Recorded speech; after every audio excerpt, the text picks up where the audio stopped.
I want to get your opinion on something similar. Are you familiar at all with Kevin Samuels? No, I'm not. He's a guy who does, I recently came across him. He does like consultations about dating, and he started with men, but he does mostly women now. And I had a terrible dating experience last year that is just, I missed every red flag that was in front of my face, and I just did all the wrong things. And, I've now learned through some of this kind of content and others of, just the way that I was perceiving how to be a good boyfriend is not necessarily the same kind of thing as raw attraction and exploring that. um and just, so bringing it back to Kevin Samuels, he does these consultations, and he'll ask, okay, do you want to be married? Do you want to have kids? Okay, what does that take? What are you doing to make that life for yourself? It's all well and good to have a career and to go to school and do all that, and nobody's saying you can't or shouldn't do that.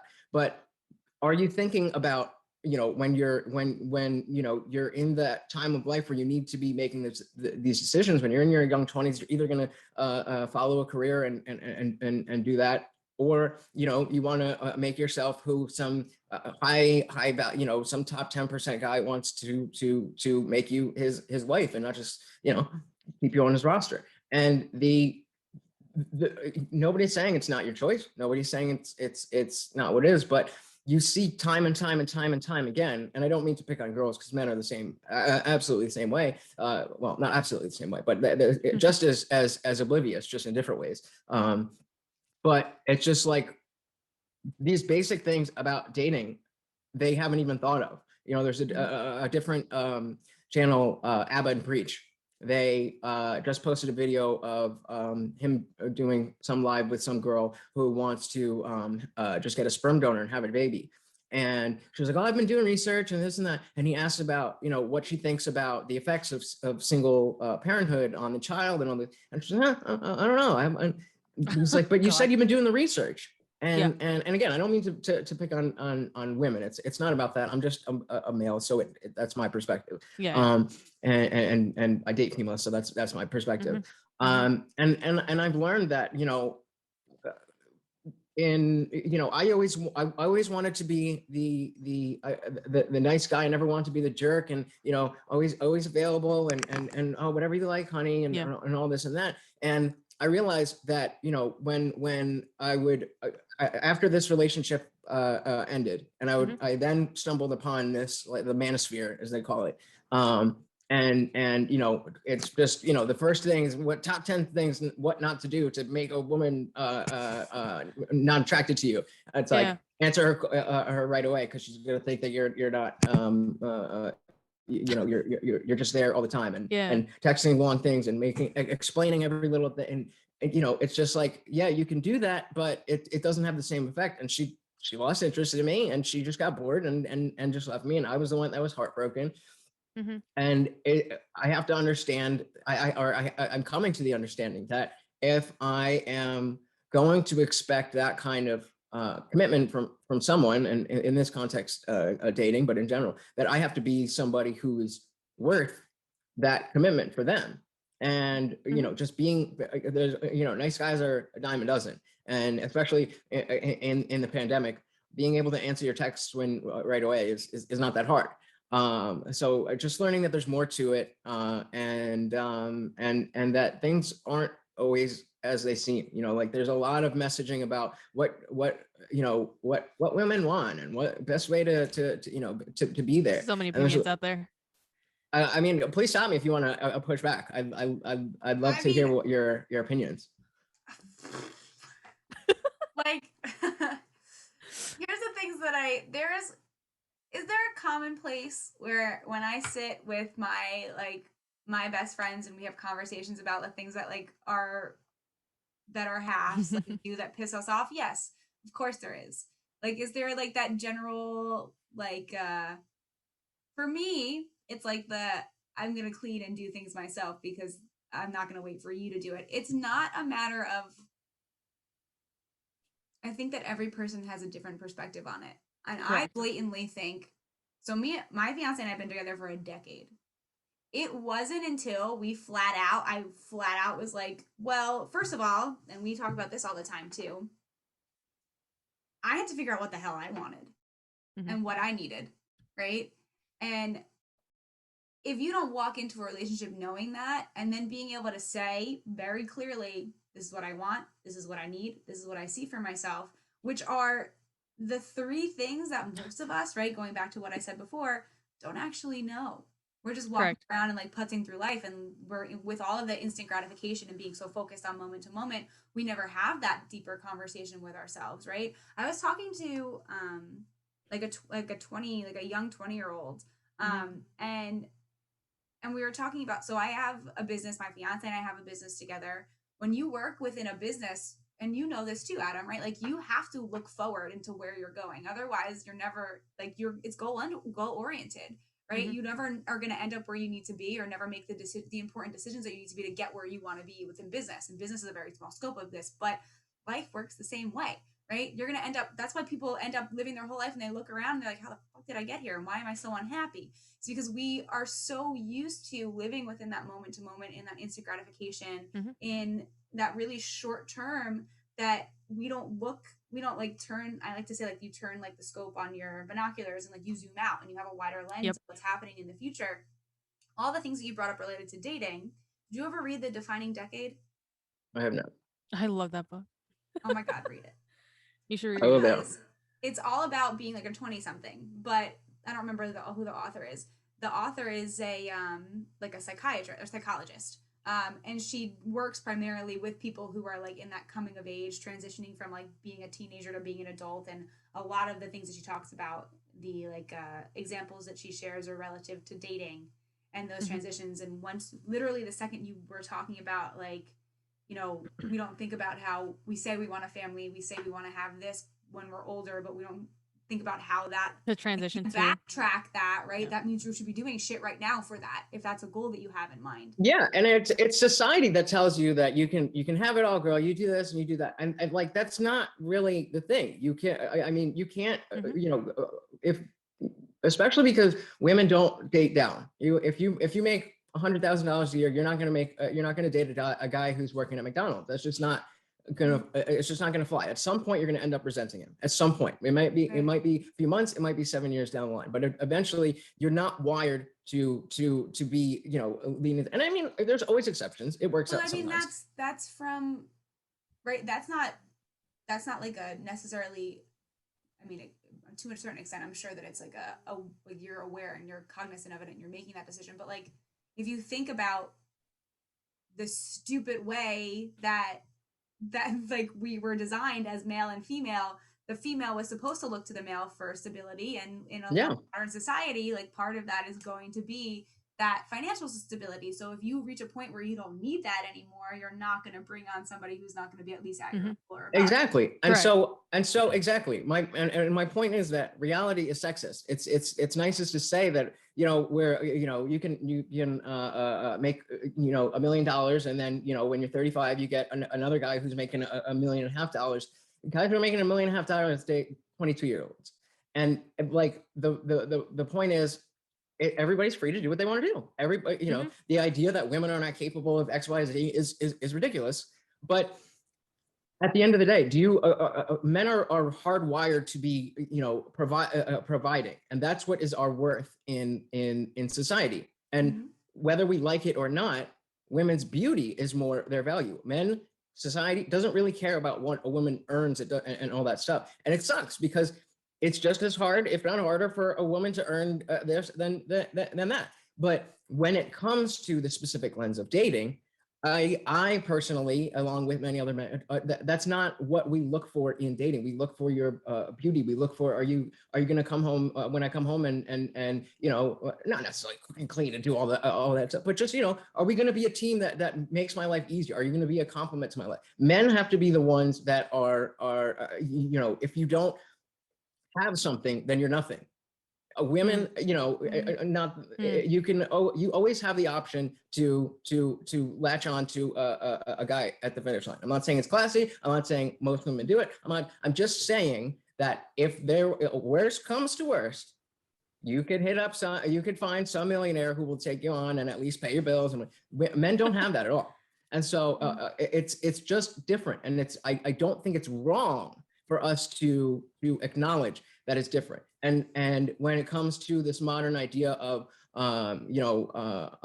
women doing just as much as men, it's you have to look at it in two different lenses. And just as a society, maybe that we are advancing to the place where everybody's doing more. But you know, it's only 10% of the men who are dating 90% of the women. Most men are not involved in this all because they're invisible to women, because women are more involved in education and just making more on average than the average man for the and it just is closing doors. And when you make more money, like I said, you're not going to be dating down. Whereas a guy who makes $1 million a year has no problem dating the girl who works at McDonald's, because that's not why he's dating her. He's dating her because she's cute and she is making. I'm not disagreeing with you on a lot of this, but I think that it has a lot to say. And this is what Maria and I talk about, like the systems at play, right? And why we're battling with things we're battling at right now. And when it comes to and this is like, I can't speak to what any of that is in like the LB. Like, I don't know what drives any of that. Me either, for the record. The system, right? If you look at the systems of nature, right, and what we talked about before, and just like the biological, psychological differences from man to woman, there's a lot that creates that in and of itself, right? Like that provider versus like reproduction, and like nurturing, right? Like Nurturer. Nurturer and being there for reproduction. That already sets a displacement, right? And then you also bring in, and this is my perspective on it, you also bring in the systems of like society and corporate America, which capitalism at the beginning, right, was a big foundation of designing what a culture looked like in a household, right? That took that even further. And then now, if you look back over the last, couple of decades, where women want to be able to do that, right? It's like it's this sense of like, I want to be able to provide for myself as well. Like that, there's a gap that's trying to be made up for now, right? That's been set apart in these two different types of systems. And when women get some momentum in building up to trying to close off that gap, I don't think it's unreasonable to say we blindside and literally push the men out of the way so that we can. Yeah, absolutely. Because at the end of the day, this is another Napoleon Hill. You should read Napoleon Hill. Think and Grow is the book that I'm diving into right now, and it's very interesting. Another topic that he discusses is the way the 7 basic emotions that drive people, and one of them is sex, like the stimulation that you have from that. And he talks about how men and women can use it in a different way, but it can become a distraction to the task at hand. So women will tend to shut down from it, right? Or distract from it, or use it as a manipulation tool because they can, right? And if you think about the displacement of power, having sex as a tool of power puts you in a different place, right? Yeah, it's just like, oh, honey, if you do the dishes, I'll do this. Right, and it's that's supposed to be a shared. And it's not even like that direct. It's like a very, and I say this because like I'm not stupid. Like I've used being female to my advantage before, right? But then for men, it becomes a distraction in the fact of like being stimulated, right? And like feeling aroused and like not being able to feel like you have to act on that, right? That which is again the nature of being a man, right? So it's this very complicated like relationship between these two different factors that I think I can see how, again, like we've talked about how our ability to even have conversations is now in our society, everything's been pushed to extremes. I think with that type of play, those relationships what females are trying to do and work within society and the way that a man is trying to do that, I think that it's even harder now because there's more at play and there's more complication piled between them that can push them away. And I see that between that's existent between Dan and I. Like we just have to address it all the time, right? So you're saying men and women are not the same? Correct. Exactly. And that's my only point, is that they're just going, bringing full circle to the co-host thing. We're designed to be partners, and there's been a messaging that's wrong, that's bad, that men have a propensity to be more towards the leaders and the providers and this, and women tend to have this that's a bad thing. But that's always how it's been, and there are definitely in terms of the law, in terms of employment, in terms of schooling, all of those things, of course, we want everyone to be treated equal, regardless of gender, this, that, whatever you want to list. Right. But that doesn't change the reality of, attraction is cannot be negotiated. Attraction is either genuine or non-existent. And the same way, I'll use an example. One of my new favorite podcasts that is talking about a lot of this stuff, and I'm parroting a lot of their stuff to give them credit. The Fresh and Fit podcast. And you man should check that out. The thing is that men, like I said, men's value comes from their ability to earn and their ability to protect, and women's value in terms of dating comes from their beauty, they're willing to cooperate, and that kind of stuff traditionally. And there are exceptions. There are people who, it's on a scale, and it's not, like it was in the 1950s. Right? Yeah, it's not like it was in the 1950s. And it's not like, the woman does this, that. But these things have to be clearly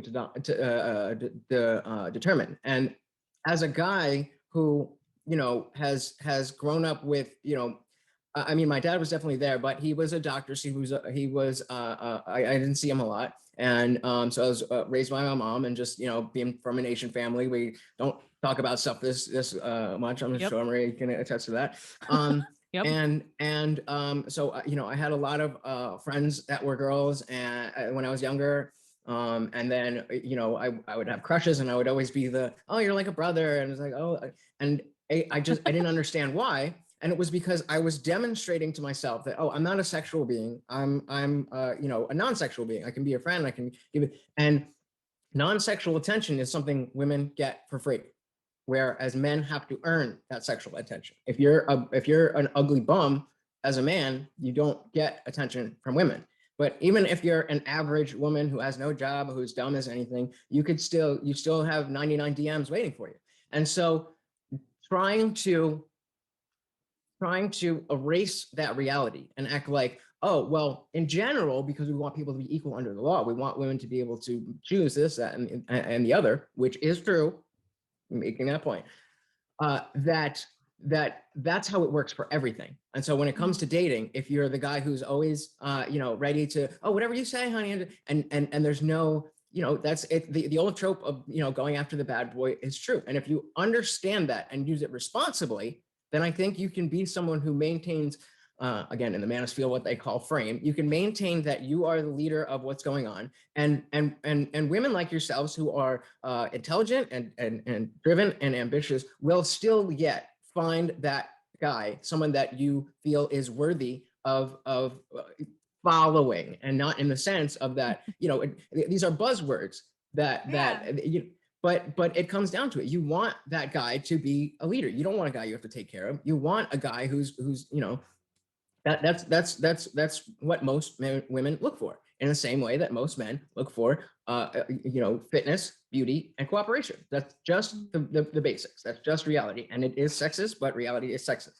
But I don't think you're right. Should we put a caveat that this relates to cis hetero couples? Yes, absolutely. This is specific. This is specifically from men. With my life. This fits in with whatever I say is strictly about men dating women. Yes, let's just. I don't think that you're wrong, and it annoys me that I don't think you're wrong. I understand. All of the issue, right? All of the. Mm-hmm. Well, because you want to believe that you're you don't need no man and all of this kind of messaging. And that I'll tell you in the this face right now. I will tell you this right now. I would not function well as a soul being. And it's something that, like, I remember as, I don't know if this person would listen to this podcast, but there was someone that I dated a very long time ago that Maria can attest to this. I did it a lot when we were younger. You say it again. You what? A lot? I dated a lot when we were younger. And like often or like longer? I no, like I was like, oh, I like a hoe phase. This amount of time, and now I'm onto this person for this amount of time. So you're hoe phase. Often. Yes. Yep. Yeah. Okay. Again, no idea what I wanted, had no idea who I was just trying to figure it out, right? And then you add on like sex onto all of that, and being a teenager, just like everything's just everywhere. But going back to that term, like I was very much the kind of person where very strong-headed, very independent. I was really, really good at being like, well, this is a flaw in this person that isn't going to change, and I'm not going to, like, that's not going to work for me. So I would make up a reason to be like, okay, I'm done with this. Bye. And like move on to the next, especially because I had trust issues. So that wasn't fun either. But I got really good at doing that. And I remember there was one kid that I dated who like ended up like very shortly after I was done dating him, I was dating somebody else. And it was like a situation of being like, well, you probably couldn't be by yourself if you wanted to, which was like a mean thing to say, and like the way that it was. But like I look back at it now, I'm like, no, I'm definitely not the kind of person who could be by themselves. Like I'm a very social person. I like living around people. Like I like time to myself too, but like I like coexisting, and I had to work a lot on like codependency things, but like I like being able to share my life with people. I like having other people to be in my like I like that. And I had to learn how to do it well without being abrasive, right? And like trying to change, as like my fiance is literally right next to me, can hear everything I'm saying. So like and these are the things that I've had to notice, and he's had to notice. Like I would be, first of all, let me be very clear. This is me as a female, right? I am a tiny little female, right? Spent most of my life being told that I was a tiny little female, and as such was incapable of a lot of things, right? So nature, right? My innate, I always liked dating people that were taller than me, bigger than me, looked more masculine, right? Like, and that was just innate. Like that's like an innate attraction thing to me. So mind you, my fiance is 6'1" and like could squish me if he really wanted to. But at the same time, in playing with that level of like strength, there's a level of me, like I have to make sure that I keep my strength up, because if I ever had to kick his ass, like I have to know that I could kick his ass, which is right. Like that being that female who's driven, but naturally there's that, right? I'm physically I'm lower off than he would be because of that physicality and our differences. So I have to work extra hard in the back of my brain because of the type of woman that I am to try to make up that difference if ever necessary. Very much with everything else, right? I will get mad at him, and he's gonna laugh when I say this. Like if he does, like I like to do the dishes and I like to fold the laundry. So if I start doing something that's a household chore and he does it, I get mad at him. And it's like a stupid and irrational getting mad at him because he wants to help, and it's a wonderful thing, right? Like I'm very fortunate. Yeah, I walk away laughing. It's a wonderful thing because we have a good partnership, and it's none of the brunt of anything financially or anything is on me or on him. But also at the same time, he, in terms of like being the financially responsible one and wanting to be the provider, puts a lot of weight and pressure on himself to make sure that he's going to do that for our family. Right. So there's a lot that nature and nurture of being a man and being a woman within those relationships, and how they go together, and how you coincide, and what roles you're supposed to. We carry so much of that stuff with us, and we don't even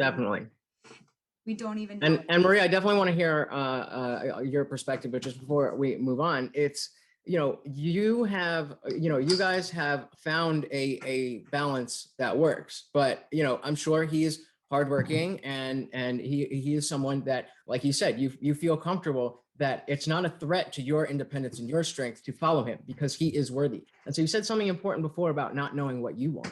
But I think just as much, if not more of a problem, is that women have a general idea of what they want, but they don't know what that man is looking for. And so, when you're, again, and we're, talking extremes, but 6 foot, 6 figures, 6 inches, and guys like that have options. And guys like that can have any, and like I said, 90% of the women are going after all 10% of the men, maybe more like 80-20, but somewhere in there. And so if you find, and like you said, you guys have been together for a long time. So this, you guys grew together. So, I'm talking about more somebody who went through their hoe phase, popped out a couple of kids. Now they're 35 and they, they're average, which is fine, but they want that 6 figure, 6 inches, 6 foot tall guy. And there's a disconnect and there's an entitlement that, well, because this one guy slept with me that one time, that must be the caliber of man that I can get. And it's not the same as getting, because men don't have to value you. Men's value comes from being able to sleep with women, and women's value comes from being able to retain a man after sex. If you're not offering him anything, then he's got what he wanted and he's going to be out. Right. And I think that's the power, going back to like what we drive by. And again, Napoleon Hill talks about this. Well, I don't know where I put that. You can grab the book. Well, Maria, how does this apply to, I have no thoughts right now, just because I don't know what I want. It's just like, and I'm also very indifferent when it comes to dating. Like, that, and this is oh, you're helpful, thank you. Oh, you're helpful. Sorry, Dan walked the book over to me. No, I'm just a very indifferent person when it comes to dating in general, so that's why I'm just like trying to process everything, just because it's just out of my sphere of like who I am as a person. So like this is all just very insightful to me, because you're not wrong. The thing is, like, neither of you are wrong. That's the thing. Which is annoying. Which is annoying, because I'm like, yeah, like I agree with both of you. So it's just like, yeah, I'm gonna just listen here. But in terms of like just dating, especially now in the digital world where it's so fast paced and just like everything's just so online and like all these dating apps and whatnot, and people get bored of you all the time. I'm like, it really doesn't bother me if someone like ghosts me. Like it's just like, it is what it is. Because that's because you have 15 other people in your in your thing. I can swipe for 4 days and get 2 matches. And honestly, same here. So it's like the other way around too. And I don't know if it's both like parties being picky or like, it's just like, it is what it is. If you look at the sheer number, the fact is, women that are exactly what any particular guy wants, or aside from just a woman that any guy would want, but like for each person, there's definitely a woman out there they'll be compatible. But the problem is there's and it works on the other side. There's so many guys that will work for the perfect girl, but there's so many just crappy people that the point I've come to is that I know that I have a lot of value, and the way that if you're 5'4" and you're not making too much money, the way that you can demonstrate that, especially in this environment when it's only the apps, it's just like I'm not going to be that's just going to be a waste of my time and effort. So I'm just more in the place of focusing on myself and getting myself to be that guy that the woman that I would want looks at me and wants me. And here's the thing, like I'm so secure in who I am that if you don't like who I am, like if we're like talking or whatever, I don't care if you choose to ghost me or not, because like then I'm just like, if this went on for longer, it's a waste of my time. So like that's how I choose to like date in this digital world. I'm just like, if I present myself and here's what I am, you just don't like it, you ghost me, it is what it is. I don't give a fuck.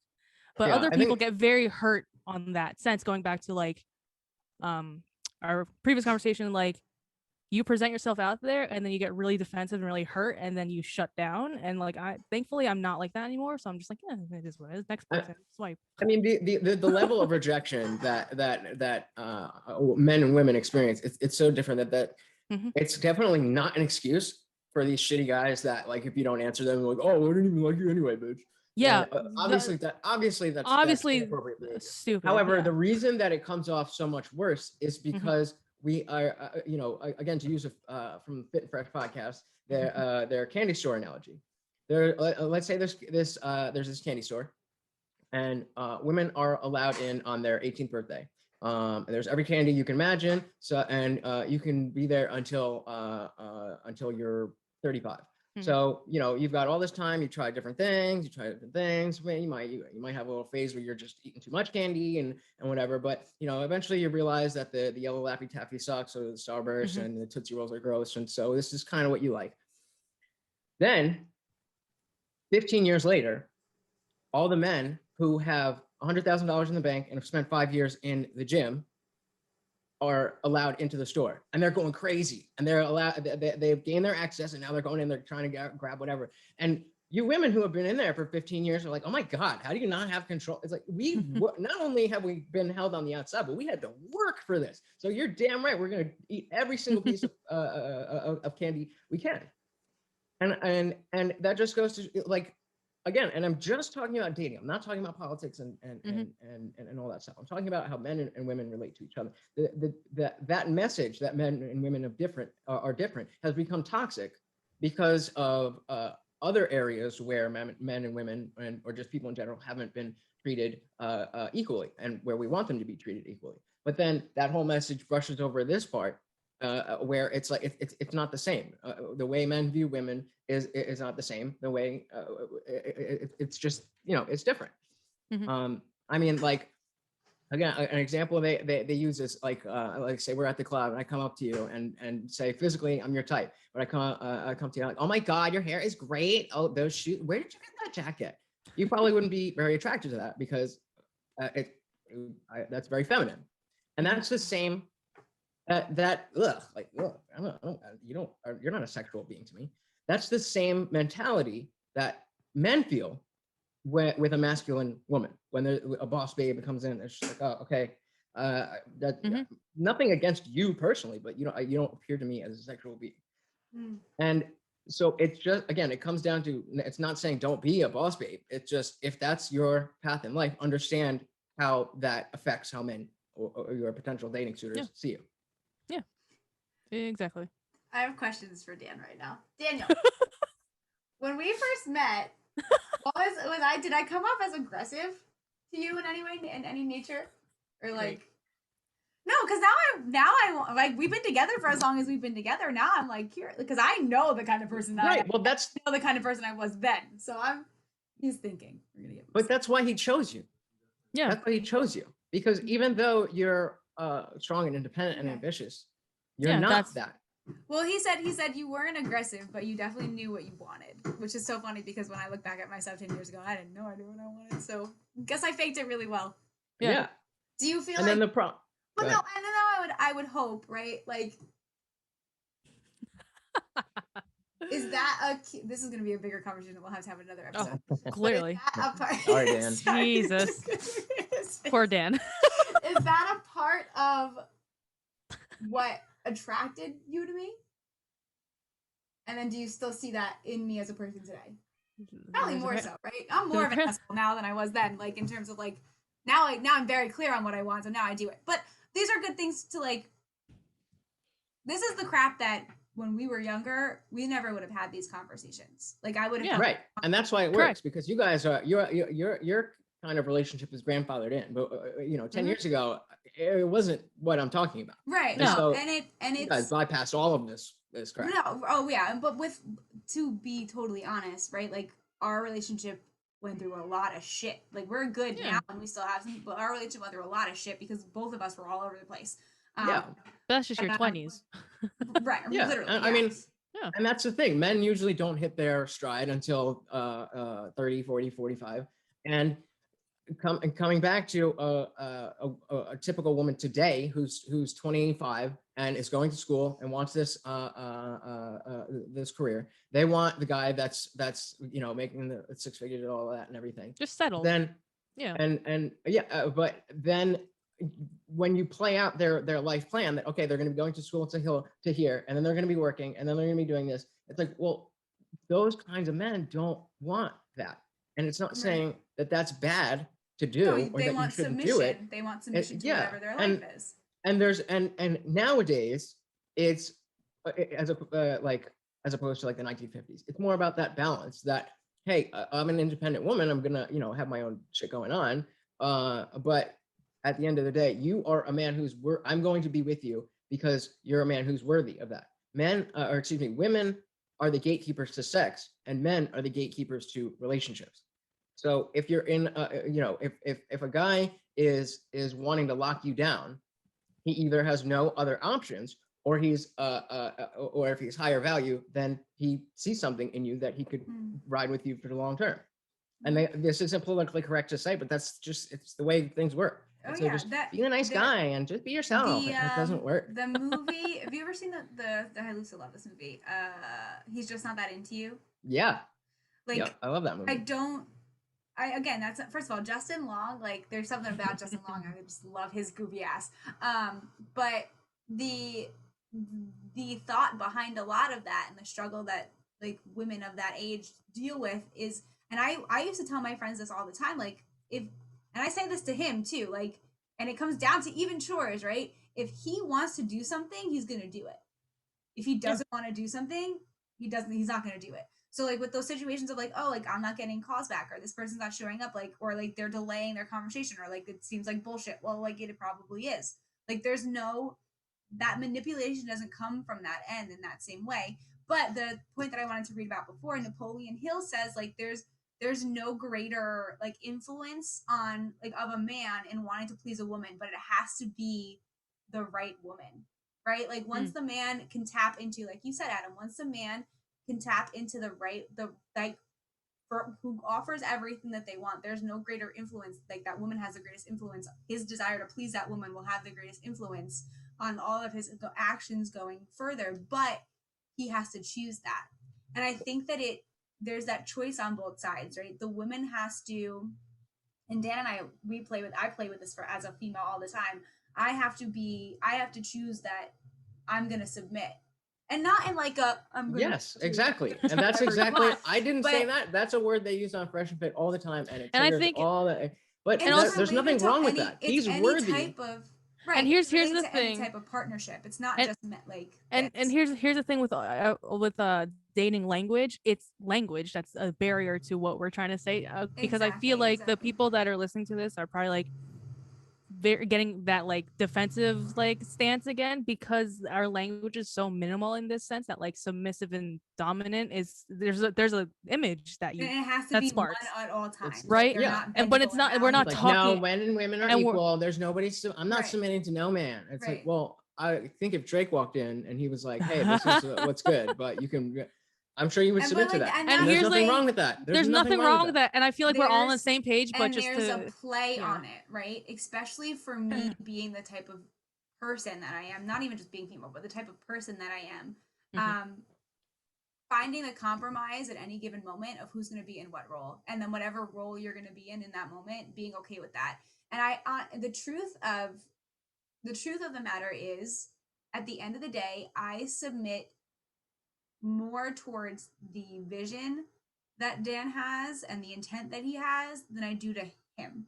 Yeah. If that makes sense, right? Absolutely. No, that's what my vision of just dating and just relationships in general. I feel like you're more drawn to that. That's why it's so important for people to have the ability to turn that scope in their vision and actually and because that's what we mean when we say be submissive or that men like cooperation. It's not that men are looking for someone to what can I get you at every little second and cling to you and you treat her like shit. That's not what we're talking about. What you just went over is more like what we're talking about. That there's something bigger than just either one of you, and the men are pre-wired to make that work.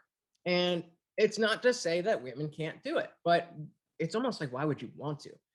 I mean, I get that, what you want to fight for equality, but at this point, it's like, well, if you could just wait at the finish line for some guy who finds you attractive, who's already made all the money, who's already got life experience, that's your option. Why wouldn't you do that? And I only asked that half rhetorically. No, let me tell you, here's the reason why I didn't.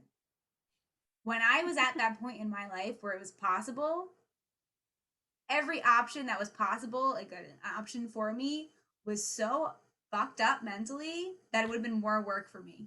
The cream rises to the crop. Exactly. Right. Like that was the truth. Like there were like really wealthy, real well off, had great futures, but the emotional baggage I would have lost my shit, and I didn't have shit together to begin with, so that never would have worked. That's because I remember being told all the time, like by all of the elderly women of my family, like, oh, marry rich, you don't have to worry about anything. So after for a little while during like my phase, I was like, all right, let me see what my options are in this area, and I was like, oh, good lord, like no, like mentally not there.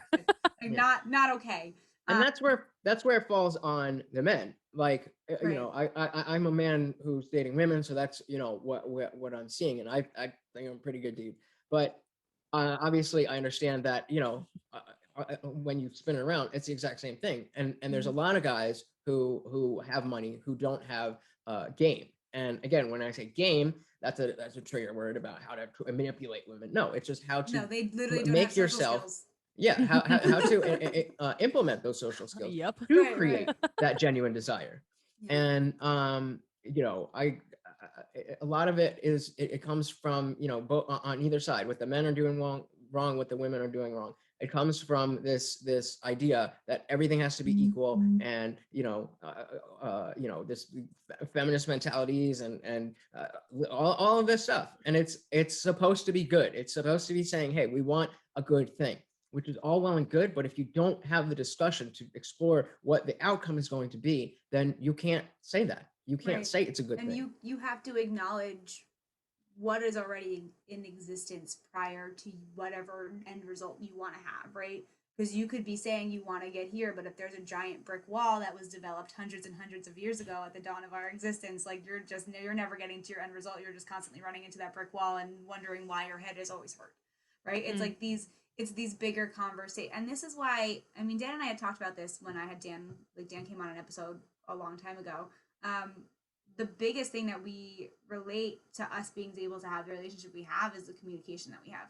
Mind you, it's not always pretty. Like, in that, a lot of the times, it's not always pretty. But like, it still happens. There's life. Yeah, right. Exactly. It's very true. And we get out onto the other side of it. And we both have the equal desire to do that. Right. The second that, and this is where divorces and things like that happen, is if there isn't that willingness to. The only equality that really exists between the two is that equality and the commitment to doing the work in their relationship. Well put. Everything else, you're playing with the dichotomy of the roles you're filling constantly. And if you're not willing to step into that field, either ready to stand tall and be the foundation for both of you, or bow out and be like that sidecar of the situation, if you're not willing to take on both of those roles at any given moment, you're never going to get to that what you will literally want anyway.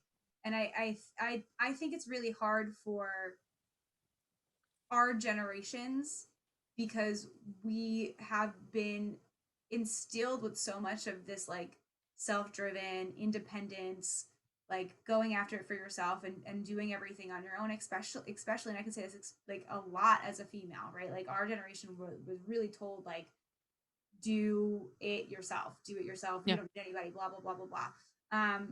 So when you've gone the first quarter of your life, right, with that in place, and then you're like, okay, well, now I have to figure out how to be in a relationship, now I have to submit to what somebody else wants, now I have to give a shit about what somebody else wants.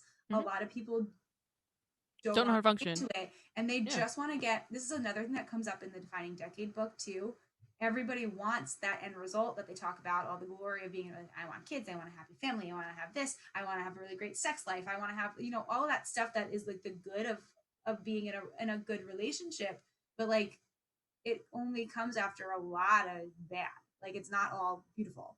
And that unfortunate reality is what a lot of people don't want, and that's why they bow out. And that was me when I was going through, I'm totally fine calling it my whole phase. I really don't care, because I kind of was. And it wasn't just like a sexual thing. It was like I was like a hoe, and like I spiritually demolished some guys because I didn't know what I was doing, and I didn't realize how powerful I was being able to do that in the first place. We don't even know what we're capable of. And when I was going through that myself, like I caused a lot of damage because I had no idea.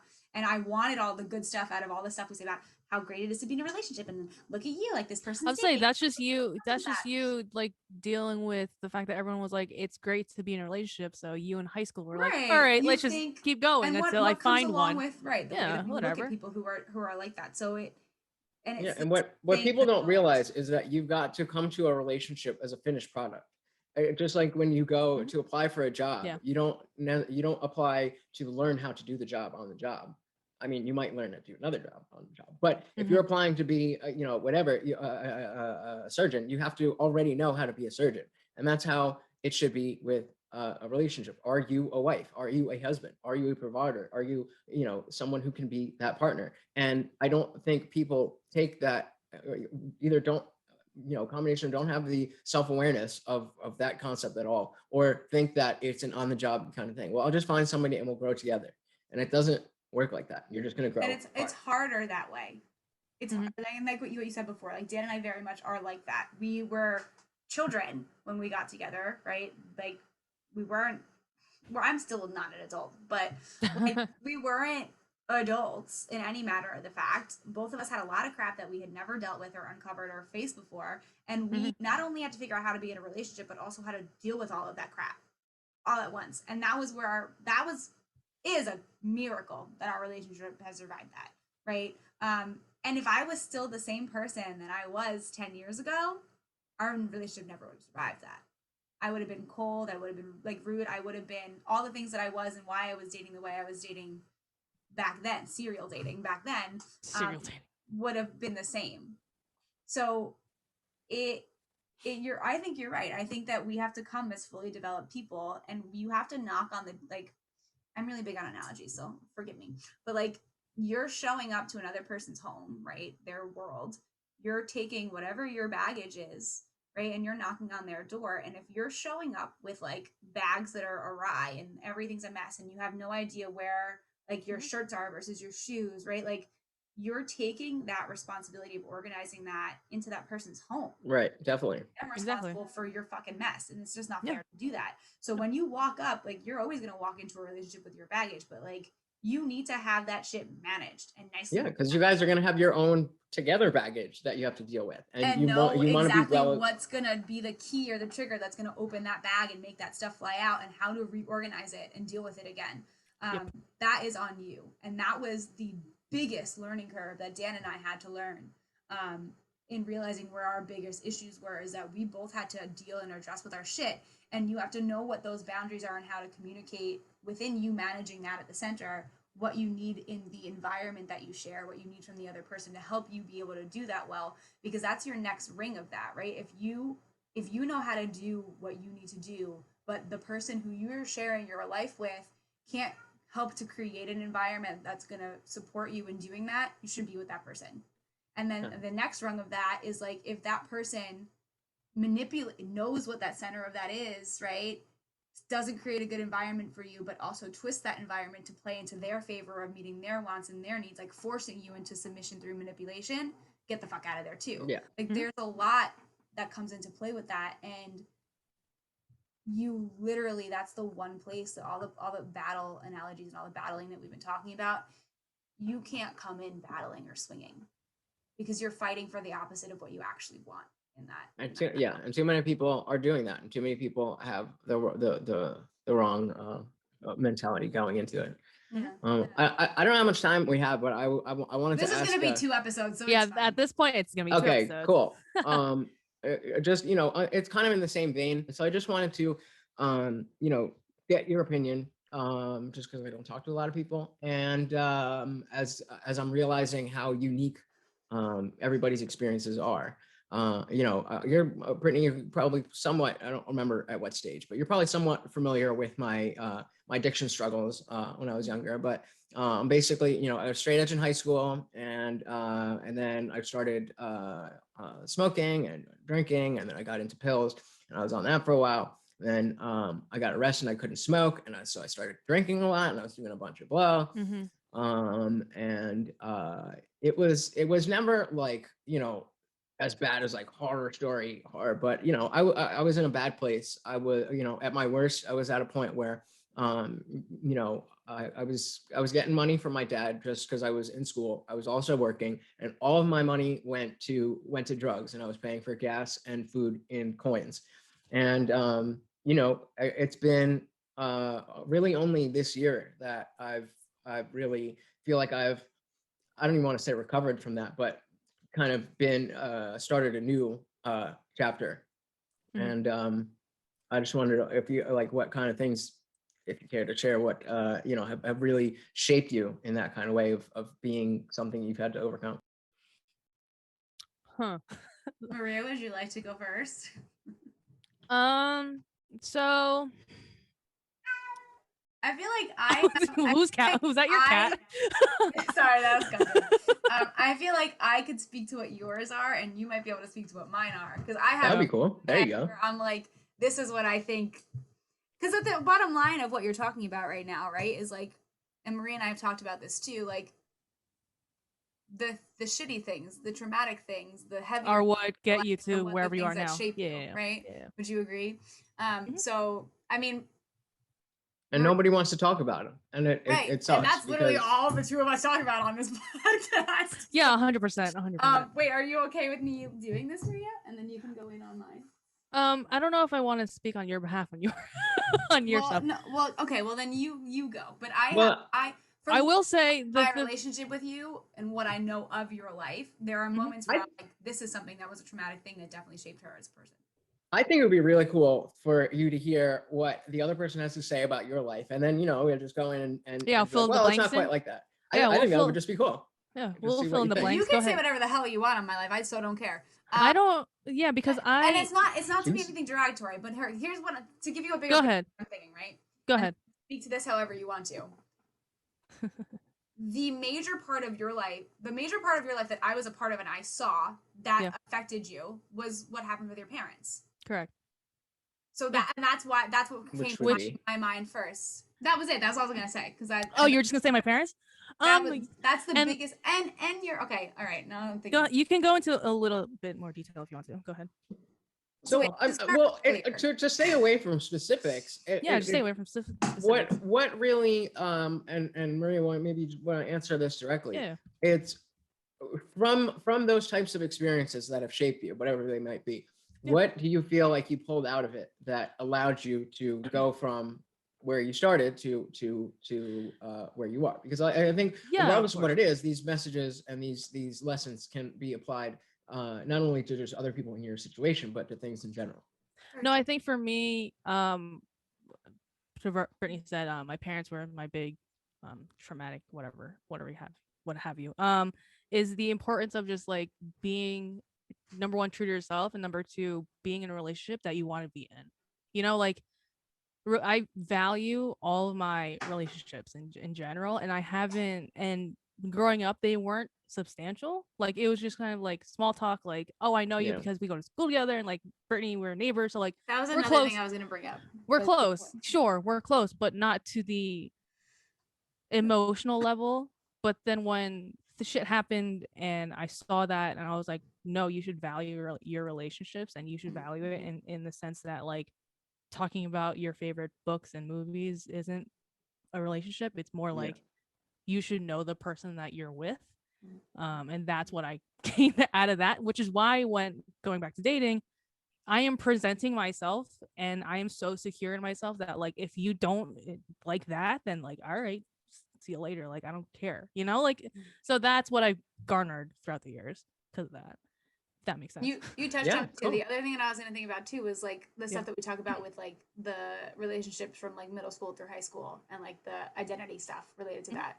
But because I fit in with that also for different reasons, but yeah, so that's my 2 cents on my life. Yeah, I definitely agree. I mean, you know, this comes back to the whole dating thing is what I've learned that, you know, just because I'm confident in who I am, I know who I am. And when it comes to dating, the other person doesn't yet know that. So the way that I was putting myself out there, I was under a disillusion as to the way it was being perceived, and I realized through some hard lessons that trying to be what I thought was the good guy, the nice boyfriend, the whatever, creates a dynamic. Well, why isn't this guy off doing better things? Why is he not paying attention to any other girls?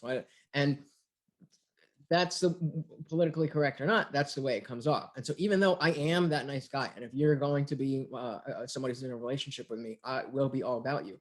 I now know that in order to get someone to vet someone, in order to get close enough to learn that stuff, there's a game to play, whether you like it or not. And people say, oh, no games, I don't want to play any games. Well, if you're not playing, you're losing. And it's like, I realized I can just be the way I want to be, and it'll just be me and Morty, and that'll be it. But in order to get somebody close enough to realize what's underneath that, it is a game, and it sucks, but that's mainly what I've learned. And I think seeing it from the perspective of a guy who is single and not really looking, more working on myself, and then Brittany, who's been in a relationship for I would say most of your life at this point, right? And a third of it, yeah, crazy to think about. Which and it goes to the same kind of thing, is that whether you're when you're young is the time to start thinking about the future and what's important to you, and how do you get how do you achieve the goals that you want to set, and are the goals that you're supposed to have really the goals that matter to you? Are the things that you're told to be working towards the things that you want to work towards? I mean, how many people have you heard, I was in the financial industry, I was making so much money, and then I did this.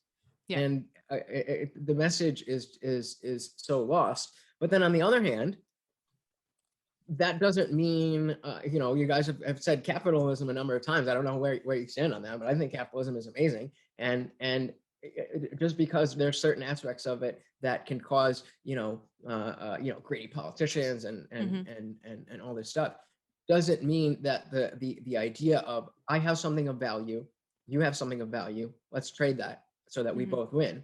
That's capitalism. This growing capitalism is something completely different. But it's just about that self-awareness and the willing to work. I think those are the two main things that people just either don't have, or put that energy in the wrong way because of what they're told. Yeah, it gets very displaced. And this is so we're definitely gonna have to have you back on again, because we're gonna talk about how you got to what work you do now. And a lot of, kind of go back to the question you asked before, a lot of my trauma stuff was surrounded around the person that I was told that I had to be, and the expectations pressed upon me, and the journey of me finding who I actually am. I was literally gonna say, your your experience has been driven by your, I don't know if I want to say identity crisis, but like your identity, your lack of, is what I was going to say. Because I had, and this plays a lot into what you're talking about in terms of like career, because that is exactly like that. All of it's relevant. So that'll have to be, and I'm sure it'll be relevant to yours too, based on what you're doing with your life now and what you found that matters to you. So this will be the next time that you join us on our podcast. Yeah, you're gonna have to be a recurring character, Adam. Cool, I'm down. Like for sure. The third episode of every month, Adam joining us. I'm here. Because everything that I feel like that idea of turning back to what you were saying about the idea of the word having a safe space is very loaded. It is. But in and Maria, feel free to like tell me if this is wrong, or like put on your own. Go ahead. What we do in this podcast, and outside of the reason why you're going to start yelling at me for being corny, sorry Maria, but outside of what we named it, and the fact that like our names start with a B and an M, it's making this a space where people can have the conversations where they can figure their shit out and be in that really messy place and still feel like they're accepted and they're a part of something that's bigger than themselves. Well, I mean, that seems to be what this is, because I Right. I wasn't At sure. least we're doing what we want to be doing. We're doing I wasn't sure, coming in what you guys would be cool talking about, what how would you would react to this stuff, especially because it's the dating stuff is more new to me, and I see how a lot of women react to it. I kind of just wanted to throw it out there and see, but that's what we need more of, the willingness to just listen and be like, okay, well, maybe that's not necessarily the worldview that I'm going to take out into the rest of my life, but understanding those thoughts and that concept is important to know that it's there. And tell me if I'm wrong with this, Adam, but this is the kind of person I am, and I see that you are very much like this. Like, you figure your shit out by talking about it, right? Like, you get to your conclusion and you process your stuff which is literally why therapy exists, friends listening right now. And lots of modalities of therapy exist, not just talk therapy, but you figure it out by being in it and processing it. And I think that Maria and I both understand that, and we value that a lot. And that was that decades ago, when Maria and I used to sit in her room and do this, not to this extent, but like this, the beginnings of these conversations, right? It was that. It was exactly that. Like, I would walk over to her house and unload all my shit, and then she would feel comfortable to start telling me about her stuff. And at the end of it, we would both feel better, right? Yeah. Like, because there was somebody listening to us who would just let us vomit all over them, all of the stuff we were feeling and thinking, and then still feel like, okay, you're my friend, we're good. Yeah. Like, we never looked at each other weird. We never judged each other for it. And then we just made fun of the rest of the world because we had a special connection because we could do that. And that's what we do here. And it's cool. But we take everybody who, like, anybody who wants to share, who feels like they don't have a place to talk about it. Like, we need more of those. 100%. We really want this to be one of those places. So we would love to have you return. Yeah, I'd love to come back. I mean, like we can get into it next time. I think a little bit about my friend Akon, who was my best friend, and I lost him, and he would be that guy. That definitely would be the perfect co-host for this type of thing. And so definitely having that person is something to cherish. Yeah, for sure. Well, Akon's with you in spirit, and we are always here too. Not that we would ever. I can imagine. I'm imagining you guys talking just from what I've heard from like your relationship with him, and that would be something special. But that's for another lifetime. Then you guys will have that. Yeah. But okay, well, first of all, I don't even know, how do I do this? This was a very big episode, guys. Like, you're gonna have to go back and listen to this 1,000 times. I'm gonna have to go back and listen to this. I feel like I'm gonna have to. Well, I mean, if you want to talk about anything further with me, definitely hit me up. I'm on Twitter at Awereally, AWEREALLY, or if you just like looking at puppy pictures, I'm also on Instagram at Adam the Puppy Whisperer. And everything in the description.